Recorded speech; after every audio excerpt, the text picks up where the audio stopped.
Are you making the same mistakes as some of the biggest poker vloggers in the world? Because I studied their hands and I found something surprising. They make the exact same mistakes I see my students make at 1-2 and 1-3 live. So in this video, I'll show you 3 massive blunders made by well-known poker content creators like Leah, Wolfgang, and NorCal, and the simple rules you can use to avoid making them yourself. And just to be clear, all 3 of these creators are good players and I've seen them play a lot of great poker. I'm not here to pick on anyone, I just want you to avoid making the same mistakes. Let's start with one of the most common mistakes I see, and this one really is one of the biggest bankroll killers of all. And I found it in a recent vlog from Leah, who recorded this hand during a trip to Las Vegas. I'm on the button and look down at ace king suited.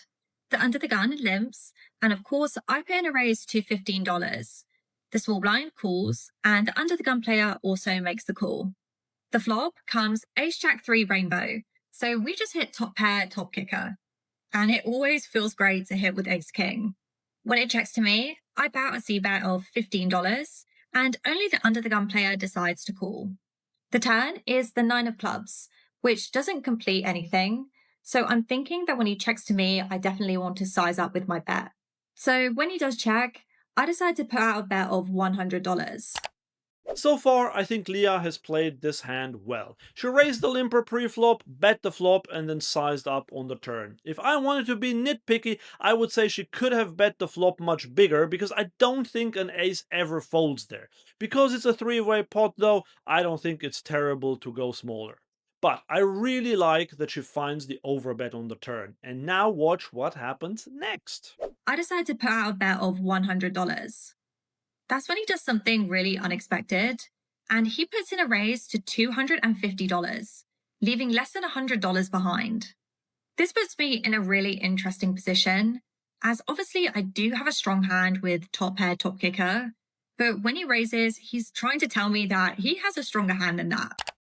And that's exactly it. Villain is trying to tell Leah that he has a stronger hand than her. But despite correctly reading the situation, Leah doesn't act on that read. I just decided that I was going to go for it, and I went all in. He snap called, and I knew at this moment that I was behind. But the river, then came the king of hearts. So now I had 2 pair. I announced 2 pair and show him ace king, and he can't believe it as he shows ace jack for a lower 2 pair.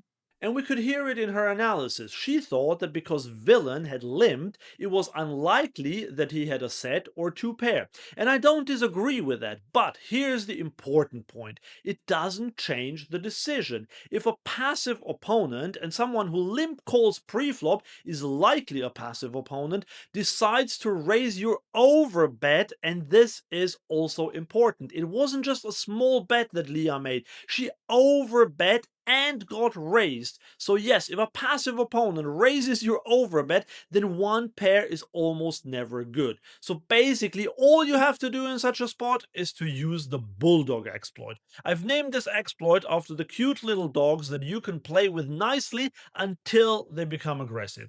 And when they do, you have to back off. So in other words, you bet for value with a good hand, but once they show any form of aggression, usually in the form of a raise, you have to fold, unless you have a super strong hand, like a set or better, maybe 2 pairs sometimes. But 1 pair hands are almost never good in this spot.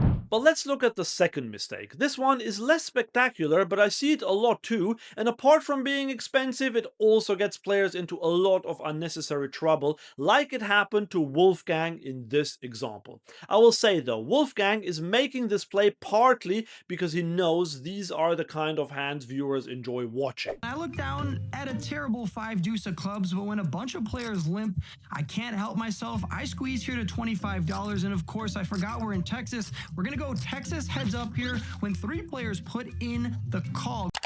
So I see two issues with this preflop play. The first one is if you are going to raise in this spot, you have to make it bigger. There were 6 limps, so there were $21 in the middle. My rule is to double that amount and then go with a bit extra when I'm out of position, so I would go 45 in this spot. But the bigger issue is the hand selection. And yes, 5 deuce suited is particularly bad, and I'd hope that you wouldn't raise with such a hand. But it would be a mistake to raise here even with queen jack offsuit or ace-4 suited, because here's my preflop rule. If there is one limper, I use my normal raising range for that position, but if there are 2 limpers or more, I only raise hands that I would comfortably open from early position, and 5 deuce suited is definitely not one of them.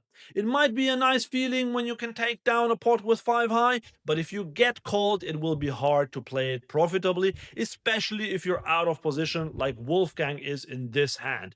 And we can see that perfectly in the rest of the hand. Going 4 ways to the flop on a king 9-5 board, but 2 clubs. Of course, we're going to put more money in the middle. When my opponent from the cutoff fires out for $95, I can't go anywhere. I can make a flush, 2 pair, or trips on the turn. I put in the call, and the turn card comes a bad 6 of spades. Now my opponent jams for $306, and I'm definitely not getting the right price to call. But don't tell me or Mudkip this. I put in the call here.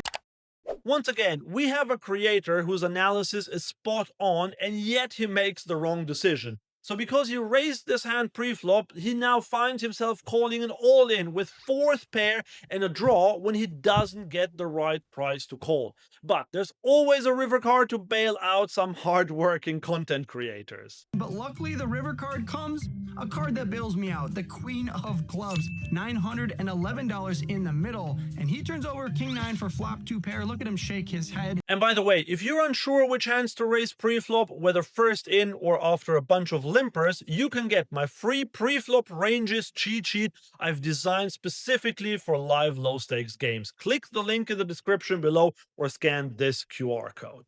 And now let's move to the third mistake committed by NorCal Poker, who I consider a very good live player, but in this particular hand, he makes a judgment error on the flop. This next hand, the $6 straddle is on, and there's a couple limps before action's on me in the small blind, and I look down at ace-9 of clubs. Could just overlimp, but I find that pretty boring and like playing in big pots with solid hands. So I make it $25 to go and get called by the middle blind and cutoff. Going 3 ways to a flop of ace-7-5 rainbow with 1 club, giving us top pair decent kicker and a backdoor nut flush draw. On first act, I think I have the single best ace possible since I assume my opponents would raise ace-10 or better pre-flop. So in order to keep all the weak aces and smaller pairs in there on a board where there aren't many draws, start off with a bet of $20.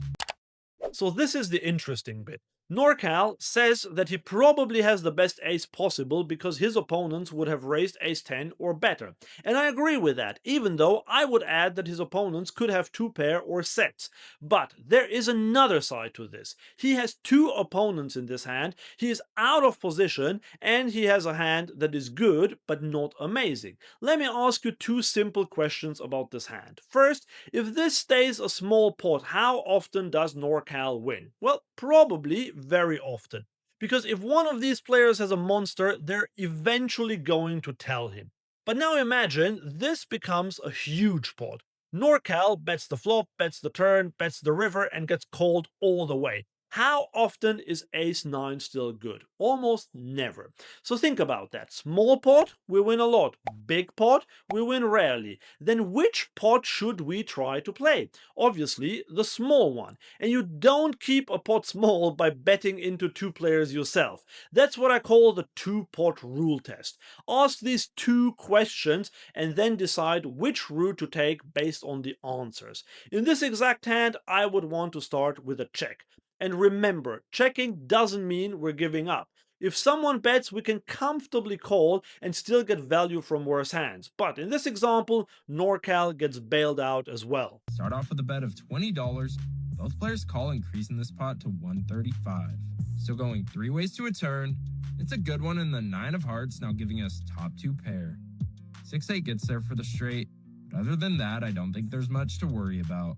I don't like giving up the betting lead when 2 players show interest in the pot, so now the only question is how much to value bet for. If I wanted to bet an amount, I will keep a hand like ace-3 or 7-8 in the mix, which is why I settled on a bet of $65.